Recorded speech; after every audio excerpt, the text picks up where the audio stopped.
RKB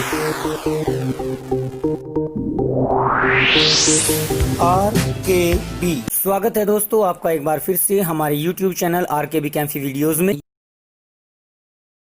कक्षा 11 की पिछली वीडियो में हमने आपको दीर्घाकार आवर्त सारणी के बारे में जानकारी दी थी, लेकिन इसके कुछ दोष भी होते हैं। पिछली वीडियो में हमने दीर्घाकार आवर्त सारणी के लिए इसकी उपयोगिता तो बता दी थी, लेकिन इसके कुछ दोष भी होते हैं। एक बार उन दोषों को लेकर चलते हैं। इनमें सबसे पहला दोष अभी भी बचा हुआ है कि हाइड्रोजन की आवर्त सारणी में स्थिति अभी भी अनिश्चित है। और दूसरा कहा जा सकता है इसमें कि तो तत्व आपके लैंथेनाइड और एक्टेनाइड हैं, उनकी आवर्त सारणी में स्थिति अभी भी निश्चित नहीं है। उन्हें आवर्त सारणी से बाहर क्यों रखा गया है, इसका कारण स्पष्ट नहीं है।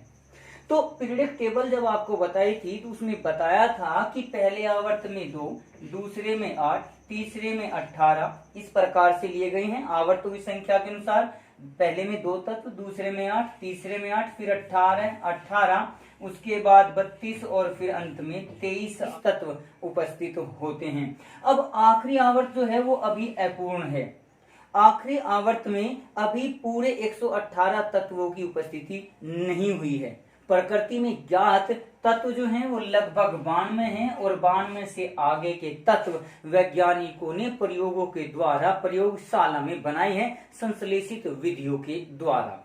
तो उन तत्वों का नामकरण किस प्रकार किया जाता है? लगभग 99 तक तो वैज्ञानिकों ने नाम दे दिए, लेकिन परमाणु क्रमांक 100 से आगे के तत्वों का नामकरण हम IUPAC विधि द्वारा करते हैं। IUPAC international union of pure and applied chemist के नाम से इसका फुल फॉर्म लिया जाता है। ये आपका ऑर्गेनिक केमिस्ट्री में भी आता है, फिजिकल केमिस्ट्री में भी, यहाँ पर इनऑर्गेनिक केमिस्ट्री में भी आपका ये जनरल केमिस्ट्री में भी लिया गया है। तो इन 100 से आगे के जो तत्व उपस्थित हैं उनका नामकरण हम किस प्रकार से करते हैं, आज की वीडियो में हम आपके सामने यही प्रस्तुत करने जा रहे हैं। तो आइए सीखते हैं हम पहले इनऑर्गेनिक केमिस्ट्री की गिनती। किसी भी तत्व का नाम लिखने के लिए जो आपकी IUPAC संस्था थी उसने एक कमेटी का गठन किया इनऑर्गेनिक कंपाउंड के लिए, जिसको CNIC कहा गया। कि कमेटी क्या थी? Committee on nomenclature of inorganic compounds, यानी जो इनऑर्गेनिक केमिस्ट्री में नोमेनक्लेचर के लिए जो कमेटी गठित की गई उसको CNIC के नाम से प्रदर्शित किया गया, उसको प्रस्तुत किया गया। अब इसने क्या कहा कि जो अंक होते हैं उनके परमाणु क्रमांक के आधार पर उनके IUPAC नाम लिखे जा सकते हैं। वैसे इस परमाणु क्रमांक 100 से आगे के जो तत्व हैं इनके नाम जिस वैज्ञानिकों ने खोजा उनके अनुसार या फिर किसी अन्य वैज्ञानिक को रेस्पेक्ट देने के, सम्मान देने के अनुसार उसका नाम लिख दिया गया। लेकिन उसमें कोई नियत क्रम नहीं था कि इनको नाम को याद किस प्रकार से रखा जाए। उनको याद करने के लिए ही जो इस समिति ने निर्देश दिए वो क्या थे कि इनऑर्गेनिक एलिमेंट्स का नामकरण करते समय उसकी गिनती के बाद जो केमिकल काउंटिंग आती है इनऑर्गेनिक केमिस्ट्री की, उसके बाद उसमें IUM शब्द जोड़ देंगे जिससे उस एलिमेंट का नाम लिखा जा सकता है। अब ये केमिकल काउंटिंग क्या थी? तो सबसे पहले तो हम यहाँ पर नंबर लिख लेते हैं और उसके बाद काउंटिंग कर लेते हैं। गिनती, रासायनिक गिनती जो आप लोगों ने पहले पढ़ा होगा 1 2 3 4 5, वो गणित की है। एक्चुअल में मैं आपको बता दूं कि जो ये गिनती की खोज हुई थी सबसे पहले आपके देश भारत में ही हुई थी। और दशमलव पद्धति का जनक, दशमलव यानी 10 अंकों का, देख लेना 0। अगर हम अंकों को कुछ इस प्रकार से ले लें 0 1 2 3 4 5 6 7 8 9, ये टोटल 10 अंक हो जाते हैं, 9 ये और 10 वाई। तो इस दशमलव पद्धति का जो आविष्कार हुआ था वो आपके देश भारत में हुआ था। लेकिन उस समय इन अंकों को कुछ इस प्रकार से 0 1 2 3 4 5 6 7 8 और 9 से प्रदर्शित किया जाता था। इनको एक्चुअल में हिंदू अरबी अंक कहा जाता है, जबकि जो ये थे आपके 0 1 2 3 4 ये अंग्रेजी में गिनती फिर बाद में प्रस्तुत की गई थी। तो यहाँ पर मैंने आपको दो प्रकार की तो ये गिनती गणित की बता दी, लेकिन अब हम लेकर चलते हैं केमिस्ट्री की गिनती, और वो भी इनऑर्गेनिक केमिस्ट्री की। ऑर्गेनिक केमिस्ट्री गिनती जो होती है वो अलग होती है, वो आपको आगे ऑर्गेनिक केमिस्ट्री में बताया जाएगा। तो यहाँ पर अगर हम जीरो के लिए लेकर चलते हैं तो जीरो को लिखते हैं हम नील, जीरो को लिखा जाता है नील, शून्य, कुछ नहीं है। जबकि एक को लिखा जाता है अन, UN, अन। दो को लिखा जाता है bi, BI, bi, nil, un, bi. तीन को लिखा जाता है ट्राई, चार को लिखा जाता है क्वाड, पांच को लिखा जाता है पेंट, छह को लिखा जाता है हेक्स, सात को लिखा जाएगा हेप्ट, और इसको सेप्ट भी लिखा जा सकता है, सेप्ट। उसी प्रकार से आपका आठवां आता है ऑक्ट, और 9 पर आता है इन। इस प्रकार से ये गिनती आपकी पूरी हो जाती है। नाम के साथ साथ अब हमें उस तत्व का सूत्र प्रतीक भी लिखना होता है। जैसे सोडियम का Na होता है वो लैटिन नाम से होता है, इसी प्रकार से फास्फोरस का P। तो इन 100 से आगे के तत्वों का जो प्रतीक लिखा जाएगा वो कुछ संकेतों के द्वारा लिखा जाता है। वे संकेत क्या होते हैं? जैसे नील को प्रदर्शित करते हैं N से, अन को प्रदर्शित करते हैं स्मॉल u से, ये N भी स्मॉल है, U भी स्मॉल है। इसको प्रदर्शित करते हैं बाई को B से, ट्राई को T से, क्वाड को Q से, पेंट को P से। यानी जो किसी भी संख्या का नाम है इनऑर्गेनिक केमिस्ट्री में, उसके पहले अक्षर को स्मॉल से प्रदर्शित किया जाता है और उसी आधार पर फिर इनका संकेत लिख दिया जाता है। जैसे हेक्स को प्रदर्शित करते हैं H से, यहाँ हेप्ट ना लेकर लिया जाता है सेप्ट, इसलिए इसका संकेत हो जाएगा S। क्योंकि अगर हेप्ट लेते तो यहाँ भी संकेत H, यहाँ भी संकेत H होता, तो इसलिए यहाँ हेप्ट की जगह इसको सेप्ट रख दिया गया। सितंबर वो 7वां महीना था, कभी वो 7वां क्यों था, किस प्रकार था, किसी आगे आने वाली वीडियो में आपको इसकी भी जानकारी दे दी जाएगी। लेकिन यहाँ फिलहाल हम सेप्ट को S से प्रदर्शित करेंगे, जो 7 के स्थान पर लिया जाता है। इसी प्रकार से 8 यानी ऑक्ट को स्मॉल O से रिप्रेजेंट करेंगे और इन को यानी 9 को प्रदर्शित किया जाता है E से। देख लीजिए NUBTQPHSOE, यानी कोई भी संकेत आपका दोबारा से रिपीट नहीं होता। इस आधार पर हम इन संख्याओं को याद कर लेते हैं। मैं एक बार आपको फिर रिवाइज करा रहा हूं और आपको कहूंगा कि अभी हम इनके नाम लिखेंगे। आपको नाम भी लिखना सिखाया जाएगा, सूत्र भी लिखना सिखाया जाएगा, प्रतीक जिसको बोलेंगे।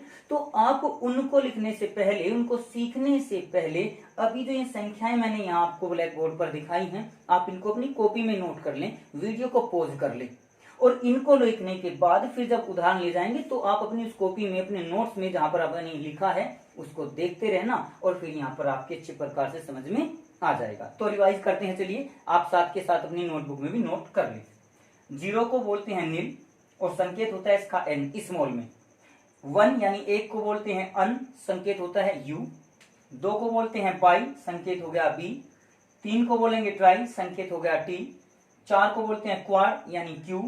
5 को बोलेंगे पेंट यानी P। 6 को बोलते हैं हेक्स और संकेत हो गया H। 7 को बोलते हैं सेप्ट, संकेत हो गया S। और 8 को ऑक्ट, संकेत हो गया O। और 9 को नो यानी इन को लिख देते हैं E से। इस प्रकार से इनको प्रदर्शित किया जा सकता है।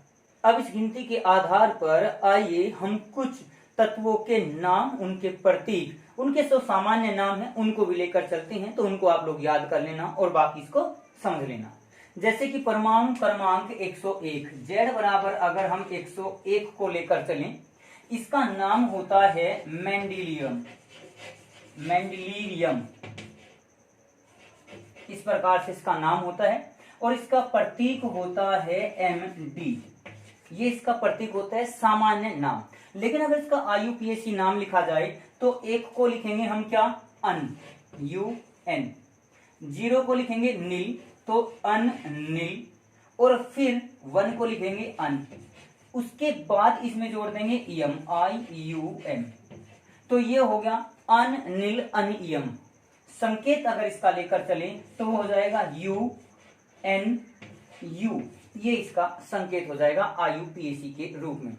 सामान्य तौर पर 101 तत्व का जो सामान्य नाम होता है मेंडेलियम होता है, और इसका जो आईयूपीएसी नाम होता है वो अन, निल, अन, यम। एक के लिए अन, 0 के लिए निल, 1 के लिए अन, और उसके बाद यम जोड़ दिया गया, संकेत हो गया UNU। इसी प्रकार से हम परमाणु क्रमांक अगर 102 के लिए लेकर चलें तो 102 के तत्व को कहा जाता है नोबेलियम। नोबेलियम, तो नोबेलियम का संकेत अगर देखें तो वो NO हो जाता है, लेकिन अगर इसमें हम आईयूपीएसी नाम देखें तो 1 के लिए क्या आ जाएगा अन, 0 के लिए नील, अन नील, और 2 के लिए आ जाएगा आपका बाई, और बाई के साथ ईएम जोड़ देंगे। अब यहाँ पर एक बात देखिए, बाई में भी आई आता है, ईएम में भी आई आता है, तो 2 आई न लिख के हम केवल एक बार ही आई लिखते हैं। इसी प्रकार से ट्राई वगैरह में भी आपका आ जाएगा, अभी देखते हैं। तो इसका हो जाएगा अनिल बाई एम, और संकेत हो जाएगा क्या यू, अन का, नील का N, और उसके बाद बाई का B, तो UNB। परमाणु क्रमांक अगर हम 103 को लेकर चलें तो 103 का तत्व होता है लोरेंशियम। लोरेंशियम जिसका संकेत होता है LR। अब इसे आप लोग स्वयं लिख के देखें, 1 को क्या लिखेंगे अन, नील, ट्राई, यम।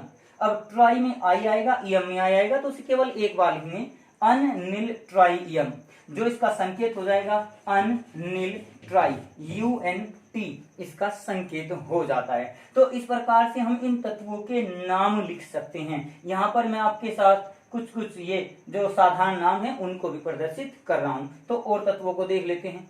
104 को अगर देखें, परमाणु क्रमांक 104, तो इसको कहा जाता है रदरफोर्डियम। रदरफोर्डियम जिसका संकेत होता है RF, ये रदरफोर्डियम होता है। अब इसका आईयूपीएसी नाम लिखेंगे तो 1 पर आ जाएगा अन, 0 पर आ जाएगा नील, और 4 पर आ जाएगा क्वाड, और इसके बाद IUM जोड़ देंगे तो अनिल क्वाडियम हो जाएगा, और संकेत हो जाएगा UNQ। इस प्रकार से आप इनके संकेत वगैरह लिख सकते हैं। 111 को और देख दीजिए। 111 का क्या हो जाएगा अन, अन, अन, 3 बार अन, अन, अन, यम, और संकेत क्या हो जाएगा UUU, ट्रिपल U। 110 में क्या हो जाएगा अन, अन, नील, UUN, और उसके बाद यम जोड़ते हुए चले जाएंगे। इस प्रकार से आप 111 से लेकर 112, 113 से 118 तक के सभी तत्वों के नाम, प्रतीक आदि लिखकर देख लेंगे। वैसे समझ में आपके आ ही गया होगा, बहुत ही आसान है। बस आपको केवल इसके लिए अकार्बनिक रसायन की गिनती याद करनी होगी, जो हमने आपको अभी प्रस्तुत की थी और कहा था कि आप अपनी कॉपी में नोट कर लें। यहाँ पर एक बात का और ध्यान रखना है, जिस प्रकार से आपको अभी बताया है कि बाई और ट्राई का ईएम जोड़ते समय ये आई हटा देते हैं, उसी प्रकार अगर हम इन को लेकर चलें, लास्ट वाला जो नो आता है, तो उसके भी इस एन को हटा देते हैं। जैसे कि अगर हम एक एग्जाम्पल यहाँ 109 का ले लें, तो 109 109 पर आपका आएगा अन, नील, और यहाँ क्वाड की जगह आपका आ जाएगा इन, ENN आना चाहिए था, लेकिन उसका एक N हटा देते हैं, और N हटाने के बाद EM जोड़ देते हैं, यानी हो जाएगा अनिलिनियम, और संकेत हो जाएगा UNE के अनुसार। तो इस प्रकार से बाई, ट्राई और इन में ही हम इसको लेकर, इस नियम को लेकर चलेंगे। अब इसके पश्चात हम आपको ये बता रहे हैं कि इन तत्वों का या किसी भी तत्व का आवर्त सारणी में स्थान किस प्रकार से निर्धारित किया जा सकता है। वैसे ये हमने आपको पिछले चैप्टर में जहां पर इलेक्ट्रॉनिक विन्यास बताया था उसके अनुसार भी समझाया था, लेकिन एक बार अब हम इसको 2 बार से रिपीट कर रहे हैं। इलेक्ट्रॉनिक विन्यास के आधार पर किसी तत्व का आवर्त सारणी में स्थान निर्धारित करने के लिए हमें 2 चीजों की आवश्यकता होगी, एक तो उसका वर्ग संख्या और एक होती है उसकी आवर्त संख्या। तो इलेक्ट्रॉनिक विन्यास करने पर किसी भी तत्व की जो कुल कक्षा संख्या होती है, कुल कक्षा संख्या, वही उसकी आवर्त संख्या होती है। और अंतिम कक्षा में जो इलेक्ट्रॉन होते हैं, अंतिम कक्षा में इलेक्ट्रॉन वही उसकी वर्ग संख्या होती है। लेकिन यहाँ पर हम आपको ऑफ-बाउ नियम के अनुसार लेकर चलेंगे कि किसी भी तत्व की वर्ग संख्या क्या होती है। आवर्त संख्या निकालना बहुत आसान है। उसके लिए जो अंतिम n होता है, यानी अंतिम मुख्य क्वांटम संख्या होती है, वही उसकी आवर्त संख्या ले ली जाती है। लेकिन अब वर्ग संख्या निकालने के लिए क्या है, अगर तत्व का इलेक्ट्रॉनिक विन्यास करने पर ns1 ns2 आदि आता है तो वर्ग संख्या 1 होगी, वर्ग संख्या 2 होगी। अगर इलेक्ट्रॉनिक विन्यास करने पर अंतिम कक्षा में जो इलेक्ट्रॉनिक विन्यास है वो आपका n-1 के रूप में, तो आपका d आता है जिसमें 1 से 10 तक इलेक्ट्रॉन हो सकते हैं, और ns2 या 1 कुछ भी आता है, इसको लेकर चलेंगे। तो यहाँ पर वर्ग संख्या आपकी आ जाएगी s और d इलेक्ट्रॉनों की संख्या। और अगर तत्व का इलेक्ट्रॉनिक विन्यास करने पर ns और np आपका आता है, यहाँ पर 2 इलेक्ट्रॉन होंगे, यहाँ 1 से 6 इलेक्ट्रॉन हो सकते हैं, तो उसकी वर्ग संख्या सदैव 10 प्लस जो आपके s और p इलेक्ट्रॉन हैं उनको जोड़ने पर उसकी वर्ग संख्या निकाल सकते हैं। वो किस प्रकार से निकालते हैं, एक एक उदाहरण अब हम इनका लेकर चलते हैं। जैसे सबसे पहले अगर हम सोडियम को लेकर चलें, सोडियम का परमाणु क्रमांक होता है 11, इलेक्ट्रॉनिक विन्यास होता है 1s2, 2s2, 2p6 और 3s1। आखिर में s उत्कोष आया है और कक्षाई है 3, तो इसका जो आवर्त है आपका पीरियड अगर लेकर चलें तो वो आ जाएगा 3, और इसका जो ग्रुप यानी वर्ग को अगर लेकर चलें तो वो आ जाता है 1, s1। इसी प्रकार से अगर हम एक अन्य उदाहरण लेकर चलें तो दूसरा उदाहरण हम लेकर चले हैं मैग्नीशियम का ही ले लीजिए, परमाणु क्रमांक 12, जिसका इलेक्ट्रॉनिक विन्यास हो जाएगा, या कैल्शियम ले लेते हैं, चलो यहाँ पर कैल्शियम को अगर लेकर चलें, ये हो जाएगा आपका परमाणु क्रमांक 20, तो इलेक्ट्रॉनिक विन्यास 1s2, 2s2, 2p6, 3s2, 3p6 और 4s2। s आया है तो पीरियड हो गया इसका 4, और s में 2 इलेक्ट्रॉन आए तो ग्रुप हो गया 2। ये तो s वाले ऑर्बिटल के जो इलेक्ट्रॉन होते हैं उनके अनुसार तत्वों को लिया जा सकता है। अब p वालों को देख लेते हैं। क्लोरीन का उदाहरण ले लीजिए।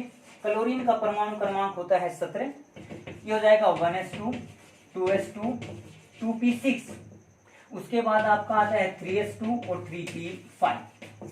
इस प्रकार से जहां पर अंत में p और s दोनों आ जाएं तो उनका पीरियड तो आराम से निकाला जा सकता है। पीरियड तो हो गया इसका 3, लेकिन जब भी हम ग्रुप निकालते हैं तो ग्रुप में सदैव 10 जोड़ देते हैं, और s और p के इलेक्ट्रॉनों को जोड़ देंगे 2 और 5, यानी कितना 17।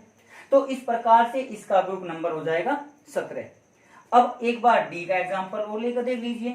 डी में आपका मान के चलिए आप लेते हैं Fe को ले ले, परमाणु क्रमांक होता है 26, 1s2, 2s2, 2p6, 3s2, 3p6, 4s2 और 3d6, ये आ गया। तो यहां पर हम जब भी इसका वर्ग निकालते हैं, पीरियड तो आपको देख लीजिए सबसे ज्यादा 4 है, पीरियड हो गया इसका 4, और अब आता है ग्रुप की। तो ग्रुप जब भी निकालते हैं तो वो s और d के दोनों को इलेक्ट्रॉन जोड़ देते हैं, कितने हैं इसमें 8, 2 s में और 6 d में, तो इसका जो ग्रुप हो जाएगा वो 8 हो जाएगा। तो इस प्रकार से हम किसी भी तत्व का आवर्त सारणी में स्थान निर्धारित कर सकते हैं, उसकी वर्ग संख्या, उसकी आवर्त संख्या का निर्धारण कर सकते हैं। तो उम्मीद करते हैं कि आज की वीडियो में बताया गया आपको नामकरण और तत्वों का आवर्त सारणी में स्थान का निर्धारण आप लोग आसानी से सीख गए होंगे। तो आज की वीडियो के लिए आपका धन्यवाद। आज की वीडियो में बस इतना ही। अगली वीडियो प्राप्त करने के लिए हमारे चैनल को सब्सक्राइब करें, वीडियो को लाइक करें, और अगर वीडियो अच्छी लगे तो कमेंट्स करें और दोस्तों को भी शेयर करें।